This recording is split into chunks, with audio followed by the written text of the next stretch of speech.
Alright, so in this video we're going to examine how to solve quadratic equations using what we've learned in the last video about factorising. So here we're given a quadratic and we're asked to find the roots of x squared plus 5x minus 14 is equal to 0. Okay, so originally when we were factorising, we didn't have a 0, we just had a quadratic expression and we broke it down into two brackets. But in this case, we now have a quadratic expression equal to something, and it's very important that it's equal to 0, and we'll see that later. So in this case, we're still going to factorise this and break it down into two brackets, and then we're going to use a rule of maths called the 0 rule to find ourselves two roots of x, or two roots of the equation, so two values of x. Okay, because the highest power of x is 2, because it's an x squared, that means I've got two possible values for x. Okay, so we'll start off by factorising this bit first. So like we said in the last video, we look at our constant, which is minus 14, and we multiply it by whatever's in front of the x squared, so the coefficient of the x squared, which in this case is 1. So it's equal to minus 14. And then we look at the factors of minus 14. So those are, well, one has to be positive and one has to be negative because we want to get a negative answer, and we'll only get that by multiplying a plus by a minus. So we've got minus 1 and 14, or we've got 1 and minus 14, and then we've got 2 and minus 7, or minus 2 and 7. And then we have to look at these factors and think, okay, which pair added together is going to give me plus 5? So the coefficient in front of your middle x term. Well, that's going to be these two there, because if I add minus 2 to 7, I'm going to get 5. So I'm going to rewrite this as x squared minus 2x plus 7x minus 14 is equal to 0. So still the same equation as above. I've just split this 5x into two terms. And then I'm going to start factorising. So I'll take an x out of the first two and I'll be left with x minus 2. And then I'm going to take a 7 out of these two and I'll be left with x minus 2 is equal to 0. So if I multiply x by x, I get x squared. X by minus 2, I get minus 2x. 7 by x, I get 7x, and 7 by minus 2, I get minus 14. Okay, and then my x and my plus 7 come into the one bracket because they're being multiplied by identical brackets, which are x minus 2, and that's equal to 0. Okay, so first step done, we've got our factorising. Next bit, we're going to employ this rule. It's called the 0 rule. And what this basically says is that if the product of any two numbers is 0, then at least one of the numbers is 0. So if I was to multiply two random numbers, so I'll just call them A and B, if I multiply them by each other and I get 0, then either A has to be 0 or B has to be 0, or they could both be 0. So if I have a look at this here now, I've got an x plus 7, right? So that's in one bracket, so I count that as just one term by itself, by another term in a bracket, so x minus 2, and that gives me 0. So that tells me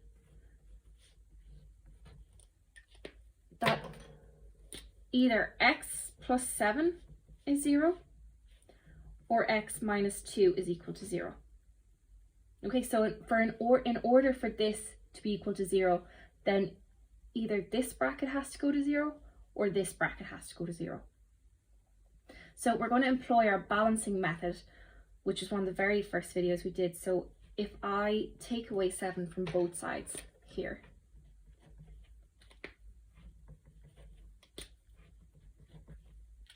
so these will cancel off and I'll be left with x is equal to minus 7. Then I look at this side and I say I'll add 2 to both sides to get x by itself.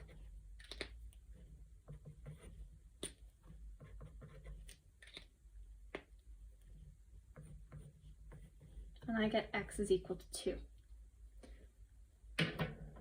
Okay, and if you think about this, if I sub minus 7 in for x here, I'm going to get minus 7 plus 7. So this is going to give me 0, and this whole thing is going to go to 0 because this is being multiplied by 0.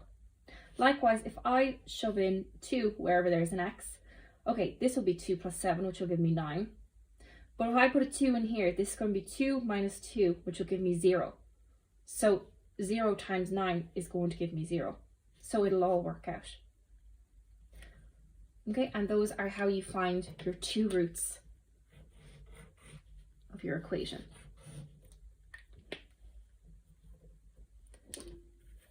All right, let's have a look at another one.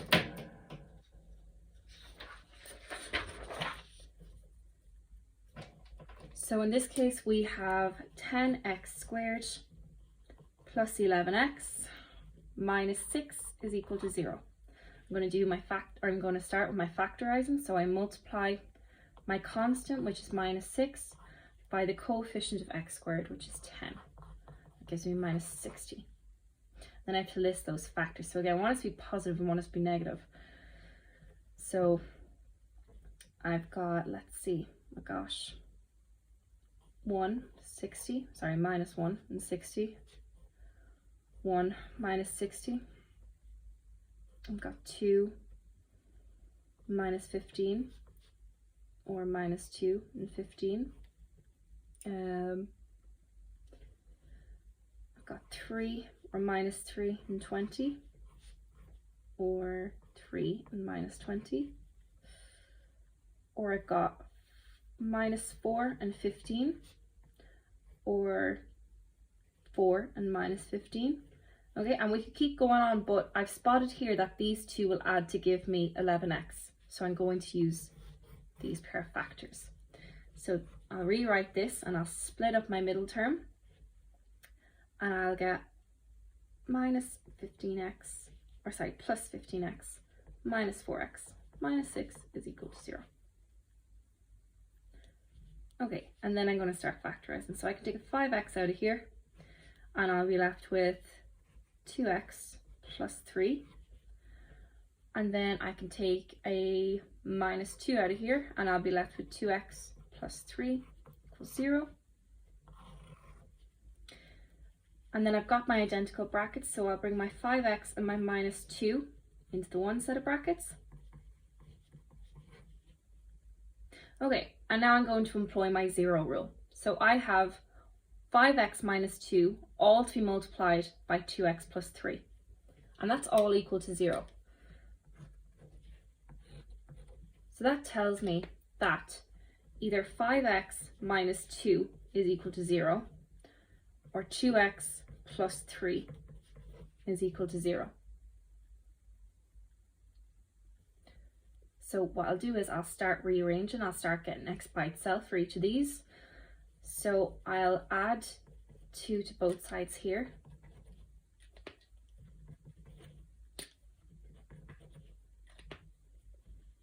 So that'll give me 5x is equal to 2. And then I'm going to divide both sides by 5, because that'll give me an x by itself, and I'll get x is equal to 2 over 5. Likewise on this side, what I'll do is I'll take 3 from both sides.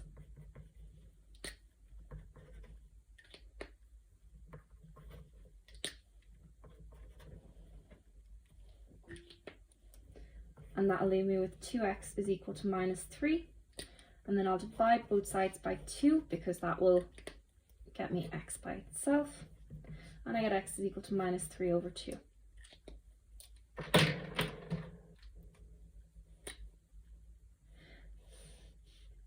So not exactly very pretty answers in terms of numbers. They're both fractions, but that's okay because they're still my 2 roots.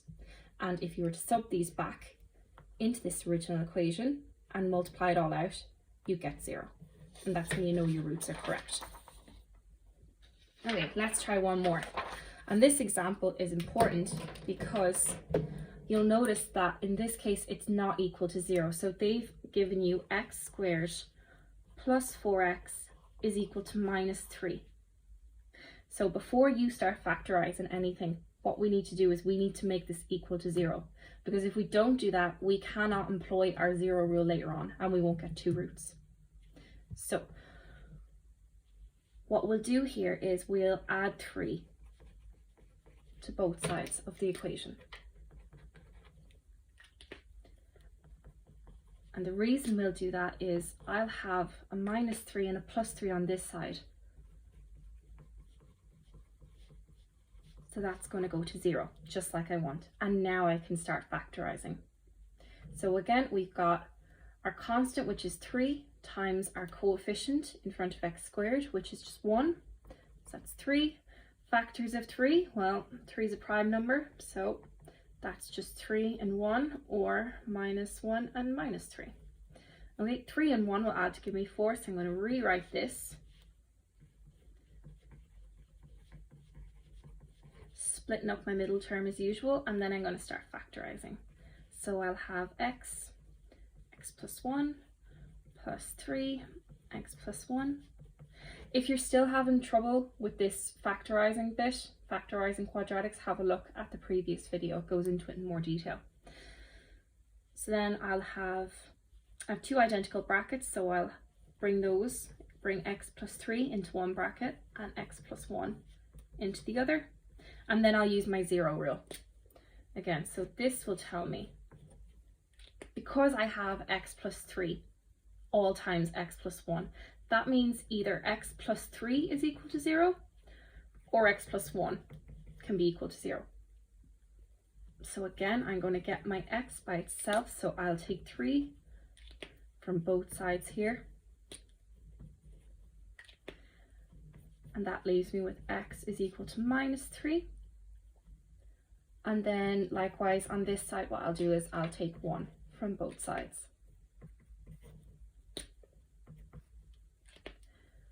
And that will leave me with x is equal to -1. So those there, x is equal to -3 and x is equal to -1 are my 2 roots of this equation. Okay, and you can check if your answer is right. So let's verify our answer for this one. So my original equation that I was given was x squared plus 4x is equal to -3. So I guarantee you, when I throw in -3 wherever there's an x on this side, this should all add to give me -3. So let's try it. I'll have -3 squared plus 4 times -3 is equal to -3. Okay, -3 squared, well, that's minus by minus, so that'll give me a positive, and 3 by 3 is going to give me 9. And then 4 times -3 with a positive by a negative, so that'll leave me with -12 is equal to -3. 9 minus 12 will give me -3, just as I like. So that means that this root is definitely correct. All right, let's have a look at -1.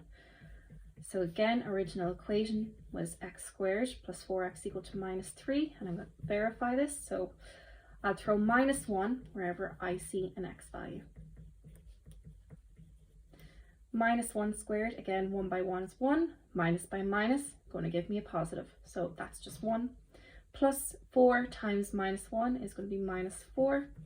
That's equal to -3. 1 minus 4 give me -3, just as I need. So that means that this root is also correct. Okay, so if you're looking to verify that your roots, that your solutions are correct, throw them back into the original equation.